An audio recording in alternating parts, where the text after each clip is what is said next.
Today we have the coaches from 5 teams. We'll start from my right, the head coach at Penn State, Cale Sanderson. He's the defending national champion. He has won the last 2 Big Ten championships, and this year he has 9 NCAA qualifiers. Next to him, from Iowa, Tom Brands. Last year he finished 3rd, and he won the national championship in 2009 and 2010. This season he finished 3rd at the Big Ten championships, and he has 8 NCAA qualifiers. In the middle, head coach at Missouri, Brian Smith. Coach Smith's teams have had 3 top 10 finishes at the NCAA in the last 5 years. His program captured their first Big 12 championship this past year. And he's the only team that's qualified all 10 wrestlers for the NCAA. It's the most in program history. Next we have Jay Robinson from Minnesota, finished 7th at last year's NCAA. In 2007, his team won the national championship. This season he took 2nd at the Big 12 championships, Big 10, excuse me, and he has 9 NCAA qualifiers. And finally we have Coach John Smith from Oklahoma State. Finished 4th at last year's NCAAs. He's won 4 straight NCAA titles from 2003 to 2006.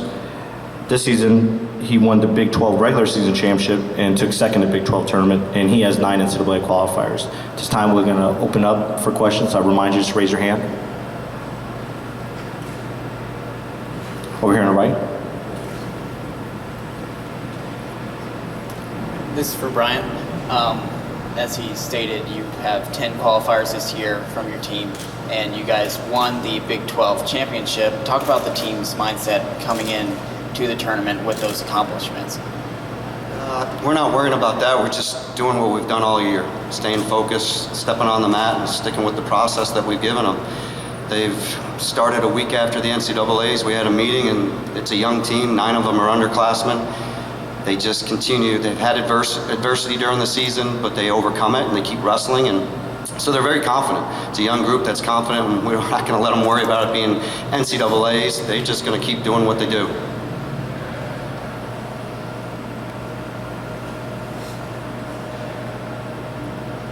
Right here in the front. Cale, this question for you. At last year's NCAAs, probably the only downer for your team is what happened to David Taylor. Could you talk about what that did to him and what you did to help him get back up for this year? Well, David Taylor's a competitor. He's extremely talented, and he wants to be the best, and so it doesn't really take a whole lot. He's just a guy you just stay out of his way, really, as a coaching staff. That's more our job with a guy like that than anything.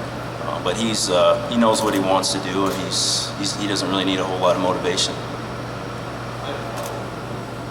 One thing, Cale, a lot of times he's compared to your style when you wrestle. When you hear that, what do you think? Is he similar, that much similar to you?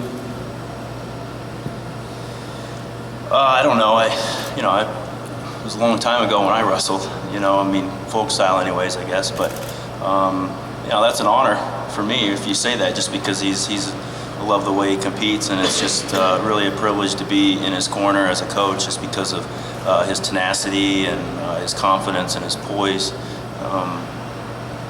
But yeah, I couldn't be more proud of the kid or be more happy to go to battle with him.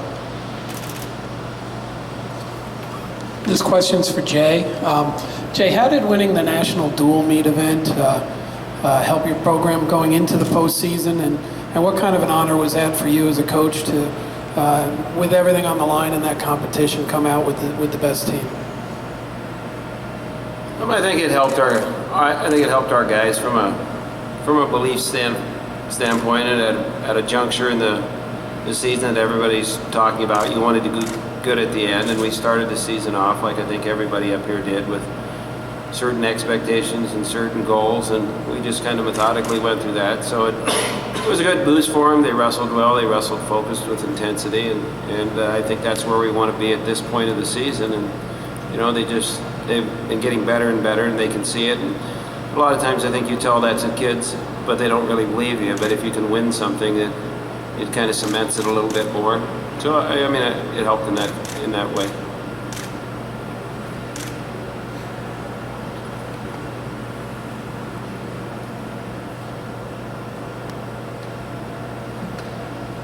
Here in the front. John, this is, I guess I'm going to start with you, but I frankly hope all you guys would answer this. With Gallagher losing him this year, most people thought that would have cost you a team championship. This sport, being a martial arts, there's always going to be somebody injured. Is the system set up that you're able to develop enough reserves, quality reserves, to fill in if losing a guy like that? Well, I think you have that maybe at a few weights, but all 10, no, I don't think any of us have that. Can overcome, a guy that projected to be in the finals. You're just not going to have it. Maybe a couple weights, but I don't know if we have it at any of the weights. I think the challenges of where tuition has gone, and I think you get less kids for the money that you have. The 10 scholarships that you do get, I think you're getting less kids. Because the economy, everything else costs a little bit more to get a kid. So, but as far as our team, after he was hurt, I felt like we've dug our heels in pretty well, and have done everything we could up to this point. I thought we had a really good Big 12 championship tournament. Obviously wasn't enough. Probably needing another team in there to help us, but in the end, I walked away from there pretty pleased with our efforts. So, I'm pleased with what we've done since we've lost him. Can I ask you to do a little follow-up on that? Just dealing with injuries, the fact you mentioned scholarships stuff. Is the system set up because you have roster limits and stuff that you're not able to help more guys? Or, you know what I'm saying? Or is this just something, injuries is part of the sport, whatever you've got left with, you can deal with? Well, the system's set up, 9.9 isn't enough for the sport. We should have more scholarships, but I don't know if that'll ever change, especially with tuition. It's going up 7 to 10% every year. That it's a pretty blue-collar sport that kids are having a hard time affording going away to school. So it's that's where it gets tough, that your money's spread pretty thin, and you're trying to develop workout partners and have guys that'll back people up. I've only had it, like what John was talking about, having quality backups. I've only had it once where I had two really, Ellis and Bradley, at heavyweight, where you've had two kids that could step in and maybe win a national title. But it's hard. It's hard to have a lot of quality depth because of those things, especially with tuition going up. Coach Brands, can you comment on that question? I think that you are in a bind if one of your studs goes down, and it's probably one of the more frustrating, obviously uncontrollable things that you deal with. And it's not something that you are prepared for in any way, even if you have experience with it. And you have to make do, but at the same time, how do you make do unless you have depth? So, I don't think it's going to change the scholarships. I think it's an Olympic sport now. In the past, it was called a non-revenue sport. It was called a non-revenue sport for a reason. We need to make it a revenue sport. We need to make it very relevant, and then maybe you can start having the discussion where scholarships are going to be increased. Probably along the same thought process as the rest of these guys, that that's 2 or 3 or 4 steps down the line before we get to that point. I mean, we got to really boost the sport to be able to get money infused into it to where presidents and committees start talking about that. So, and the thing is, on the record, I feel for coaches that go through it. It's a pretty terrible, helpless feeling, but it's reality in a sport like this as well. Coaches, any of the coaches, can you comment on the just announced the announcement regarding the sellout of all the sessions? I mean, can you discuss what makes St. Louis so special? What do the fans bring to this type of environment? Any of the coaches? Well, I think obviously it's located perfectly for a lot of the best teams in the country, and very seldom do I hear any of our fans coming back that didn't have a great experience outside of the arena as well. And I think that's what it's about. It's people are going to spend money, and They're going to come and support their teams. They're looking to have a great experience, not just in the arena, but outside the arena. And I think that's the biggest difference in a lot of places is that there's some great places to eat. There's a lot of things to do, and the committee here definitely welcomes them. Question over here to the right.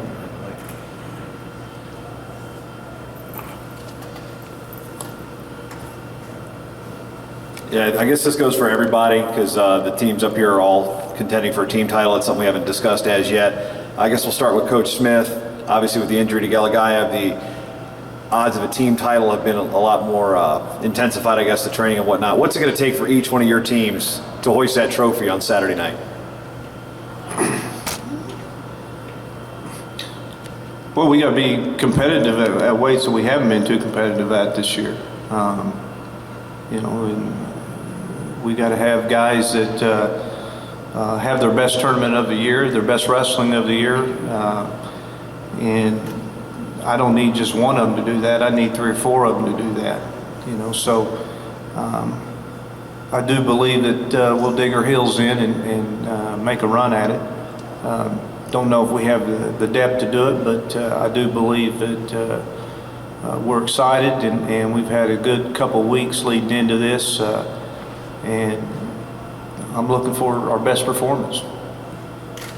Coach Robinson, can you comment on that? I think if you look at the seeds, I mean, for our team, it's a thing is that we have a lot of guys that are seeded, but it's the same way with John. Is that I think everybody, some teams, say Iowa and Penn State, they're ahead as far as where their seeds, so their guys have to wrestle to their seeds. Our guys have to wrestle above their seeds, and it has to be a consistent thing. And then the other thing is bonus points is going to be very important. We lost to Penn State in the Big Ten, and we lost by 15 points, and they scored 15 more bonus points than we did. So I mean that's a factor.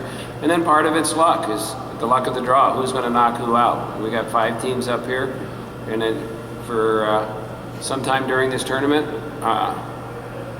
my guys are going to be cheering for these other 4 teams.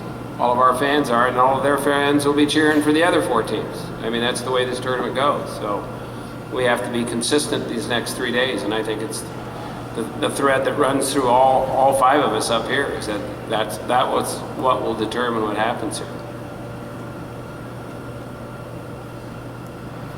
The great thing of coaching young kids is they will start to believe in things and anything can happen. And we weren't supposed to win a Big 12 title, and our team did. We don't have many seeds at this tournament, and we've got drawn into a lot of number 1s and number 2s, but our kids don't look at it that way. They just look at it as an opponent. So our tournament really starts with everybody, but ours is the first round. We drew into, I think, 3 number 1s and a couple number 2s, but that's just a number. We say just take it away and go wrestle. And our kids have done that. We weren't supposed to win the Midlands 2 years ago with this group. We weren't supposed to win the Big 12s. We weren't supposed to beat a lot of people. And they don't. The great thing is they don't listen and they go wrestle. And that's what it would take. We're going to have a great first round. I think we have to realize our firepower, number 1. Number 2, we haven't come together as a team, and a team performance I'm talking about, and that has to happen. We have 8 guys now. Our team's been whittled down to 8 now, so we got to get a lot out of these 8 guys. Well, I think it's real simple. It's just the team that scores the most points wins the tournament. And so if we want to win, we got to score the most points. It's that simple. It's just something we have to be just grateful for this opportunity and have fun and go out there and do what we do well. I mean, it's a tournament that you earn the championship. Seeds are great coming in, but it's he who goes out there and gets it done at this point that makes a difference. We'll take one question. Okay. Thanks, coaches. Good luck this week.